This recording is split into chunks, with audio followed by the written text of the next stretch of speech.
TWR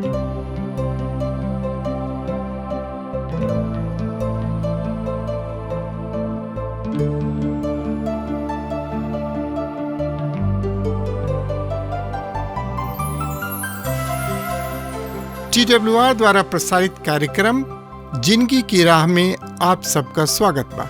ई कार्यक्रम मसीही विश्वास खातिर प्रार्थना में जयवंत जीवन और फलवंत होके बदे और बाइबल का विधिवत अध्ययन खातिर उत्साह बढ़ावे वाला, जौना से हर परिवार बाइबल की दिशा में मजबूत होके और जयवंत जीवन जिए।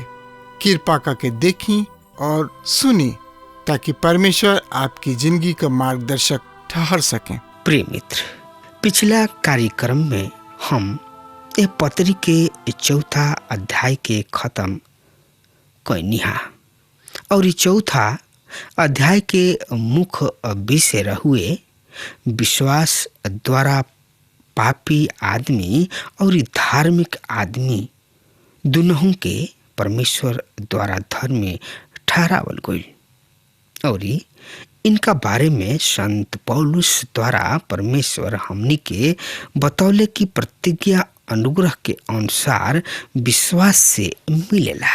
परमेश्वर खतना रहित व्यवस्था में, यानी कि दूसरा शब्द में कहल जाए, परमेश्वर खतना रहित अवस्था में अपना भक्त इब्राहिम से प्रतिज्ञा कैले कि उ जगत के बारिश हुई हैं।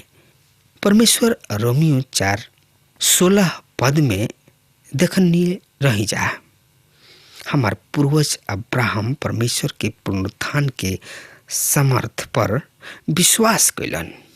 वो विश्वास कैलन कि परमेश्वर जैसन कहेलन वो सही करेलन। इब्राहिम उस समय 100 बरिस के रहन।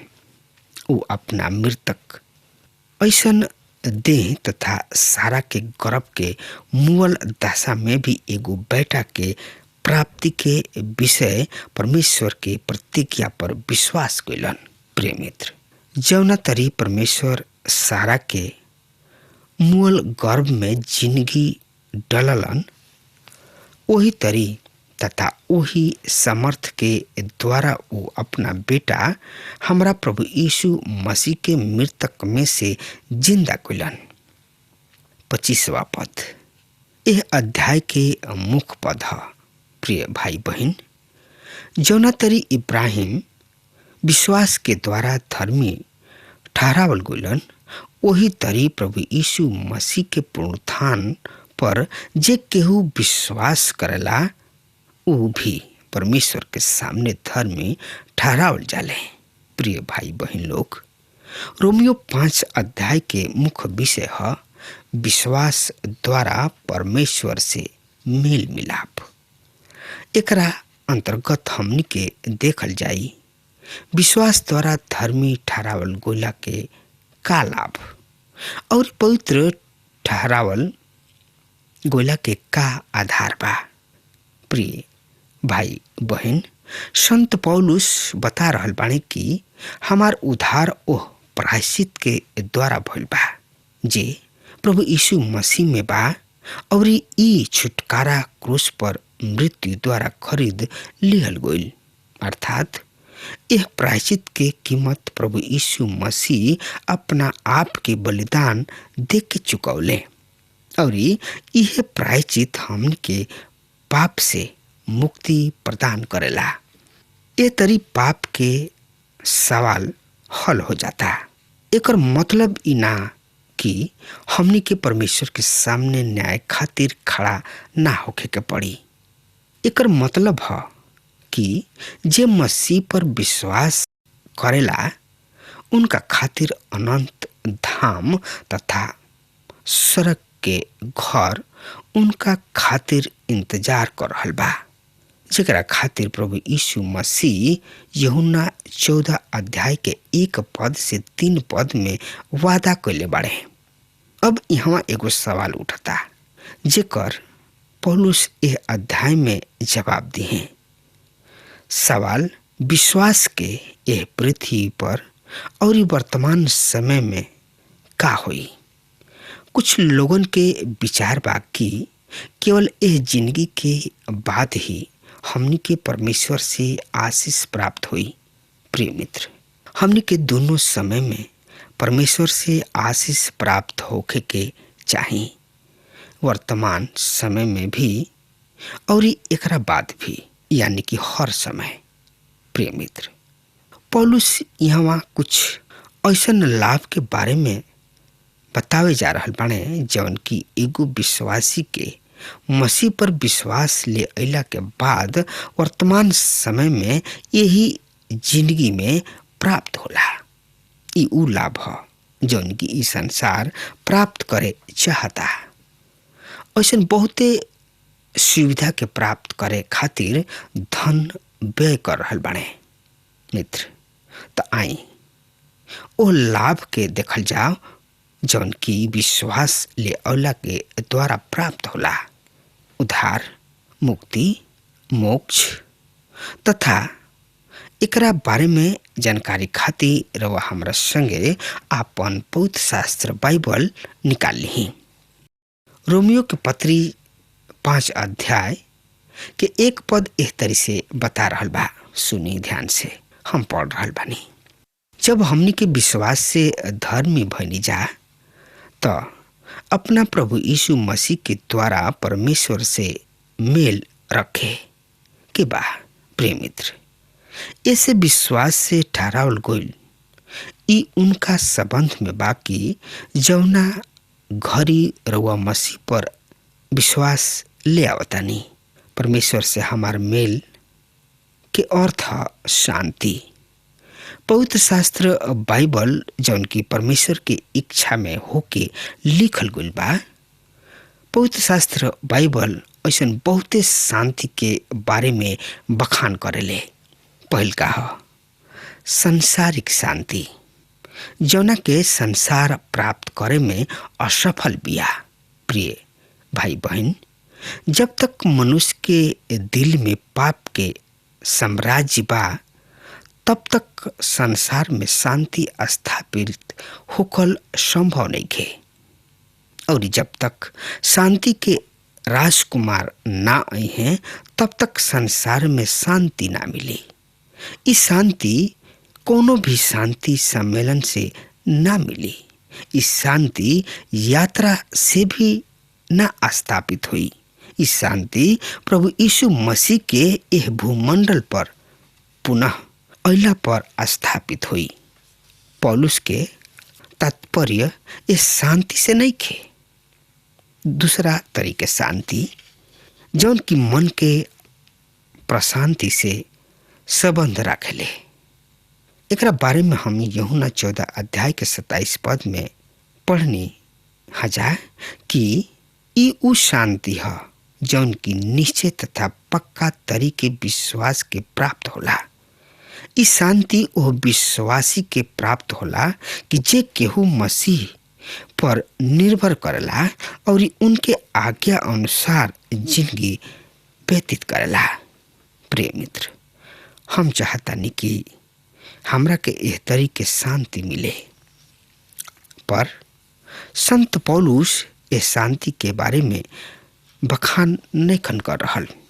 आई अब देखल जाओ तीसरा शांति के बारे में। एकरा बारे में संत पौलुस फिलिप्पी सब के विश्वासी के बखान कर रहल बड़े। ई उ शांति है जौन की मेल मिलाप पैदा करेले। इस शांति से ऐसन बहुते लोग वंचित बड़े। चौथा शांति, पौलुस जौना शांति के बखान कर रहल बड़े जौन की उद्धार, मुक्ति, मोक्ष प्राप्ति के पहला लाभ के संदर्भ में बतावल गइल बा। परमेश्वर के साथ हमनी के प्रभु यीशु मसीह द्वारा मेल मिलाप ई उ शांति है जौन की ओह आदमी के प्राप्त होला जे प्रभु यीशु मसीह पर अपना उद्धारकर्ता के रूप में भरोसा रखेला। उ इहो जानेलन कि अब से परमेश्वर आगे के उनका विरुद्ध कोनो आरोप ना लगई हैं। अब उ आगे के खुद दोषी ना समझे हैं। दोष के भावना से पूरा तरी से मुक्ति जौन की परमेश्वर उनका विरुद्ध रहन अब उनका पक्ष में बाणे, उनका ओर बाणे। इस शांति पाप के सभा के फलस्वरूप मिलेला, काहे कि अब रउआ और परमेश्वर के बीच सब बात ठीक हो गई। रउआ देख कि पौलुस बार बार ये बात के बखान तथा चर्चा कर रहल बने कि प्रभु यीशु के बहुमूल्य खून के द्वारा हमनी के मेल परमेश्वर से बा। प्रिय मित्र, जौना समय अदन के बगीचा में आदम हवा पाप गइलन, उस समय केवल आदमी ही परमेश्वर से दूर ना गइलन, बल्कि परमेश्वर भी आदमी के ओर से आपन मुंह फेर लिहले। पर जौना समय प्रभु यीशु मसीह आपन प्राण क्रूस पर दिहलन, तब भी परमेश्वर आदमी के ओर आपन मुंह कैलन। और पवित्र परमेश्वर ई कह रहल बाणे कि हे सब परिश्रम करे वाला लोग और बोझ से दबाई लोग, हमरा किने आवा लोग, हम तोहनी लोग की आराम देव, यानी कि विश्राम देव। प्रिय मित्र, पाप के परिणाम पर प्रभु यीशु मसीह के बलिदान के परिणाम, प्रिय मित्र, ई शांति है, ई छुटकारा के आराम परमेश्वर अपन कार्य पूरा कर दिले। अब राउर बारी बा। रउआ जब मसीह के अपन उद्धारकर्ता के ग्रहण करब त रउआ के परमेश्वर पिता के शांति तथा यह मेल मिलाप के अनुभव होई, काहे कि राउर पाप क्षमा हो चुकल बा। ऐसे यानी कि यह तरी मसीह के बलिदान द्वारा राउर उद्धार के पश्चात सबसे पहला अनोखा लाभ बा, यानी कि लाभ है, फायदा है, ऊ है शांति, मेल मिलाप। प्रिय मित्र, दू पद एह तरी से बखान कर रहल बा यही अध्याय के। सुनी, जौना के दोबारा विश्वास के कारण वो अनुग्रह तक जौना में हमनी के बनल बानी जा, हमनी के पहुँच भी बा और परमेश्वर के महिमा के आशा पर खुशी होके निजा। प्रिय मित्र, पहुँच और प्रवेश, प्रार्थना में परमेश्वर तक पहुँच हमरा और रउआ परमेश्वर के सामने खड़ा होके के साहस, ये बहुते उत्तम बात बा कि कोनो आदमी ऐसन होके जौन की राउर बात या राउर प्रियजन के समस्या परमेश्वर से कह सके। आजकल सोर्स शब्द साधारण भाषा बन गई बा। हर आदमी अपना समस्या के केहू तक पहुँचावे खातिर सोर्स खोजता, यानी कि पहुँच खोजता। प्रिय मित्र, आज परमेश्वर पिता के संतान किने ई सुविधा बा कि वो अपना स्वर्गीय पिता से खुद कहे, आमने सामने बात कर, खुद बातचीत करे, खुद अपन समस्या बतावे, खुद संपर्क स्थापित कर सके। ई उद्धार प्राप्ति के दूसर का लाभ है।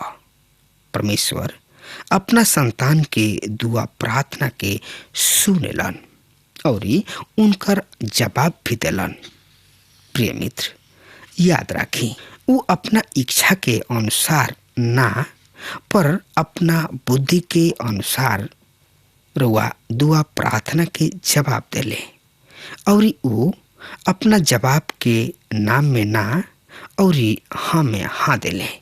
ये तरी प्रभु यीशु के मृत्यु तथा उनकर पुनरुत्थान हमनी खातिर ये संभव बना देला कि हमनी के परमेश्वर से प्रार्थना करी जा और उनका सामने प्रार्थना में प्रवेश कर सकी जा। परमेश्वर के सामने हमनी के पहुँच तबही संभव होई जब हमनी के प्रभु यीशु मसीह पर विश्वास ले आई जा। प्रिय मित्र, रोमियो 5 अध्याय के 3 पद यह तरी से अब बखान कर रहल बा। सुनी, अतना ही ना पर हम अपना क्लेश में भी आनंदित होखी ना, काहे कि हम जानतानी कि क्लेश में धर्म पैदा होला। प्रिय मित्र, ई हमनी के उद्धार के तीसर का लाभ है। हमनी के परमेश्वर की महिमा के आशा में आनंदित होखी ना जा, जौना आशा के यहाँ चर्चा कइल गइल बा ओकर आधार पवित्र शास्त्र बाइबल है। संत पौलुस एगो नौजवान प्रचारक तीतुस से ई आशा के बारे में एह तरी से बता रहल बड़े। तीतुस 2 अध्याय के 13 पद, हम नहीं सोचत कि महाक्लेश के समय के प्रतिज्ञा कोई कोनो उत्तम आशा बा। हम तो जौना आशा के यहाँ बखान कल गइल बा ओकर आधार पवित्र शास्त्र बाइबल है। संत पौलुस नौजवान प्रचारक तीतुस से एह आशा के बारे में एह तरी से कह रहल बने और ओह धन्य आशा के अर्थात अपन महान परमेश्वर प्रभु यीशु मसीह उद्धारकर्ता के महिमा के प्रकट होके के प्रतिज्ञा करत रहे। प्रिय मित्र, 4 और 5 पद एह तरी से बता रहल बा। सुनी, हम पढ़ रहल बानी। और धीरज से खरा निकलल और खरा निकलला से आशा पैदा होखेला और आशा से हमनी के लजाए के ना पड़ी, काहे कि पवित्र शास्त्र आत्मा जौन हमनी के परमेश्वर से मिलल बा उनके जरिए परमेश्वर के प्रेम हमनी के मन में डालल गइल बा। प्रिय मित्र, हमनी के उद्धार में हमनी के अनंत आशा छिपल बा। ई परमेश्वर के महिमा के आशा है। यही में विश्वासी सब आनंदित रहलन। प्रिय मित्र, अब एकरे साथ हमार समय खत्म हो रहा बा। तब तक खातिर रउआ हमरा के आज्ञा दही। परमेश्वर रउआ के बहुते बहुते आशीष देस। आमीन। हमके विश्वास बा कि ई कार्यक्रम आप सब खातिर फायदेमंद सिद्ध भइल हुई। हम चाहतनी कि आप सब आपन आपन आशीष हमरों से बांटी। अगर आप सबके लगे बाइबल से चाहे आपकी निजी जिंदगी से कोनो सवाल होके चाहे कोनो समस्या खातिर प्रार्थना करावे चाहतनी तो हमारी फोन नंबर पर जरूर संपर्क करें। परमेश्वर आप सबके बहुत आशीष प्रदान करें और आज का दिन आप खातिर सुखद बनावे।